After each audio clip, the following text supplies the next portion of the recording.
Good afternoon, Belize. I'm Isana Cayetano, and it's time for your midday check-in with News 5.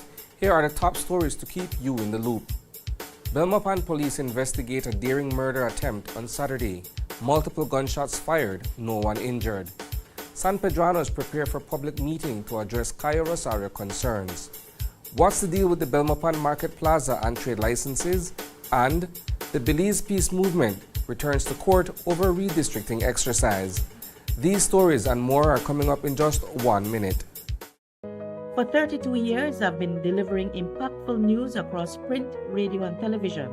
With extensive training both locally and internationally, I bring you the top stories on News 5 every night, covering special assignments including Taiwan's historic swearing-in of President Tsai Ing-wen in 2016 and the ICJ's role in territorial disputes from The Hague in 2018 has broadened my global perspective. I use all these experiences to bring you the very best on News 5 live at 6. I am News 5.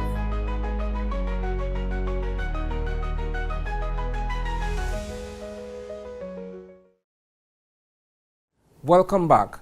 Belmopan police are investigating a bold drive-by shooting that happened on Saturday. Surveillance footage from multiple angles shows a white SUV pulling up behind a Mazda Tribute that had just parked in front of a store. Within seconds, a gunman emerged from the SUV's back seat and unleashed a hail of bullets at the other vehicle, forcing the occupants to dive for cover. Miraculously, no one was hurt in the brazen attack. It's believed that an ongoing family feud is behind the incident. We'll have more details at 6 p.m. 3 people, including a 12-year-old boy, were shot during an armed attack on Sunday afternoon in Belize City. Marlon Richards, 56, Edgar Chuck, 36, and a young boy were socializing in front of a home on Iguana Street Extension when 2 men on a motorcycle appeared.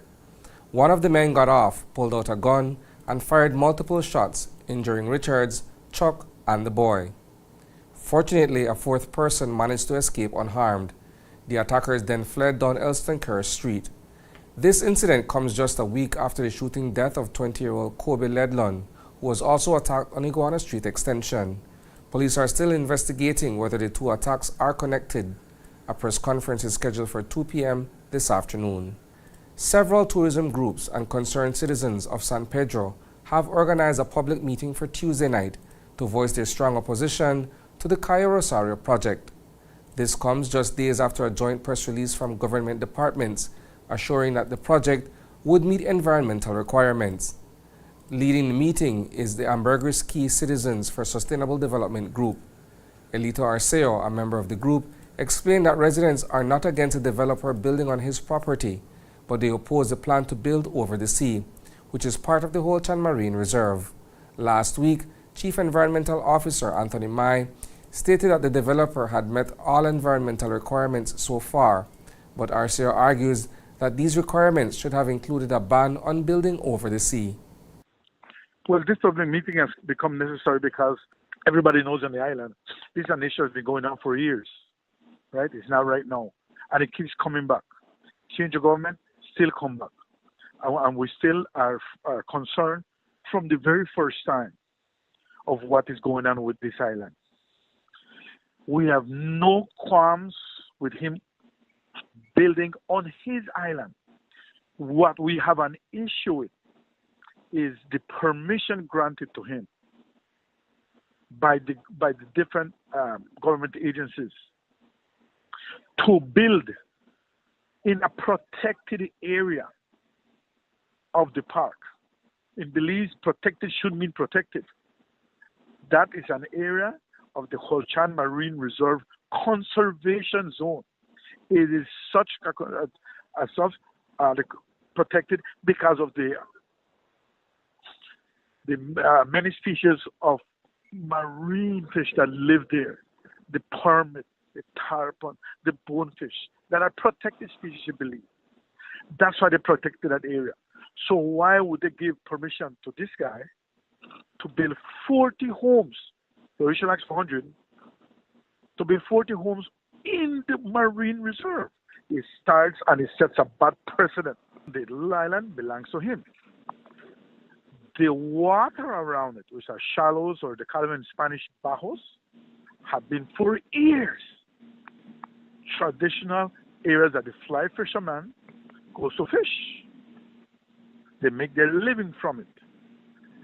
He is being granted permission to build over the water structures, over the water, on the area that does not belong to him.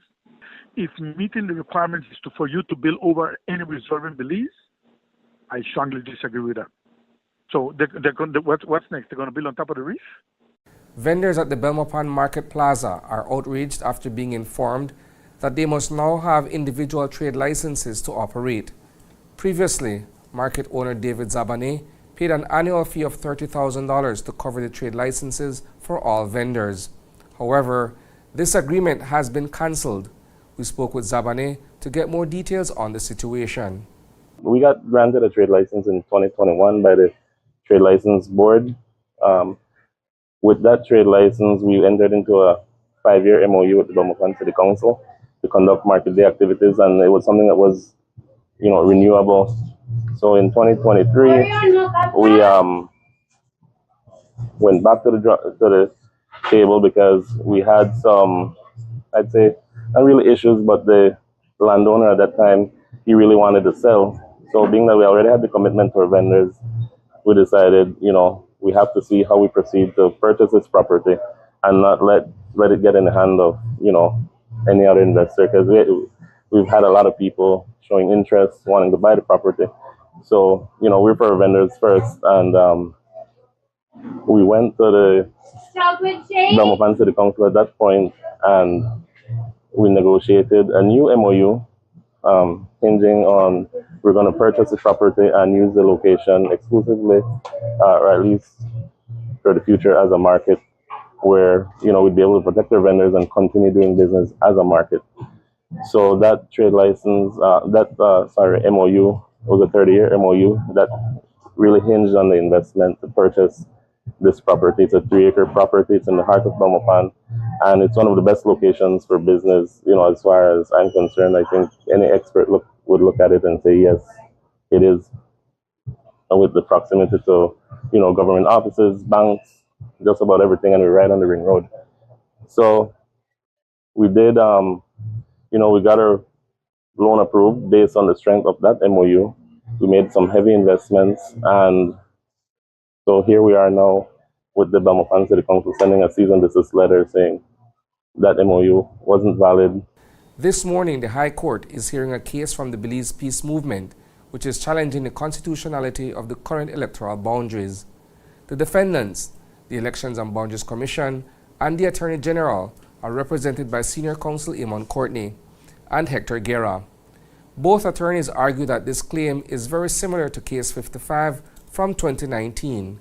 Back then, all parties agreed to a consent order to ensure redistricting exercise would be carried out. Courtney and Guerra point out that the claimants are mostly the same, except for Rudy Wade, and the relief sought is identical. Courtney argues that this claim is an abuse of the court's process, since the issue was already settled in the previous hearing. The claimants are represented by Senior Counsel Hubert Elrington. That's a wrap for the news at noon, but don't worry, there's plenty more coming your way at 6 p.m. We'll dive deeper into these stories and more. In the meantime, visit channel5belize.com and follow us on Facebook for real-time updates. And don't miss Open Your Eyes tomorrow morning for fresh takes on today's headlines. Thanks for tuning in, Belize. Stay informed, stay inspired, and have a fantastic afternoon.